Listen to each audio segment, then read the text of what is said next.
ఇప్పుడు నేపాల్‌లో ఇప్పుడు ఏదైతే తిరుగుబాటు జరిగిందో ప్రజల నుంచి అనే విప్లవం ఏదైతే జరిగిందో, సామాన్య ప్రజలు రోడ్డు మీదకొచ్చి ప్రభుత్వం మీద దాడి చేసి, పార్లమెంట్ మీద దాడి చేసి, ప్రధానమంత్రి భవనం మీద దాడి చేసి, ఏదైతే ముట్టడించి పారిపోయేటట్టుగా చేయటం జరిగిందో, అది కమ్యూనిస్టు పార్టీ అనేది అసలు నిజంగా కమ్యూనిస్టు పార్టీ ప్రభుత్వము, ఆ కమ్యూనిస్టు పార్టీ ప్రభుత్వమే బంధుత్వంలో కానీ, అవినీతిలో కానీ అనేక రకాలైనటువంటి విలాసవంతమైన జీవితంలో కూరుకొని పోయింది అనేది ఇవాళ ప్రపంచమంతా కూడా ఒక చర్చ జరుగుతూ ఉంది.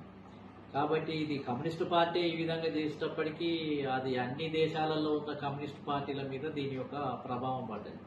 నువ్వు అన్నట్టుగా దాని యొక్క లక్షణాలు, దాని యొక్క సిమ్టమ్స్ మన భారతదేశంలో ఉన్న కమ్యూనిస్టు పార్టీలు కూడా దాదాపు కొన్ని లక్షణాలు వీళ్ళకు వర్తిస్తాయి. ఎందుకనంటే మొదట కొంతమంది పుచ్చలపల్లి సుందరయ్య గారు, మాకినేని బసవపున్నయ్య, రాజేశ్వరరావు గారు, అదేవిధంగా చంద్రపుల్లారెడ్డి, దేవులపల్లి వెంకటేశ్వరరావు ఇలాంటి ఆ తరం మొదటి తరం నాయకులు కొంతమంది నిజాయితీగా వాళ్ళ ఆస్తులను ఖర్చు పెట్టి త్యాగం చేసిన వాళ్ళు ఉండొచ్చుగాక.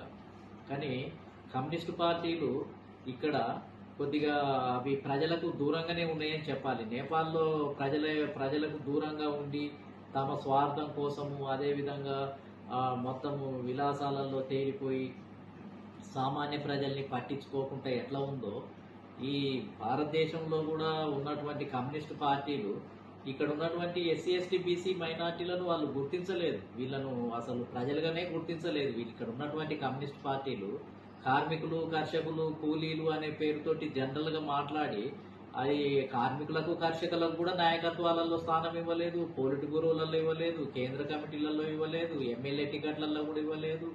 వాళ్ళు ఏదో రాక ఒక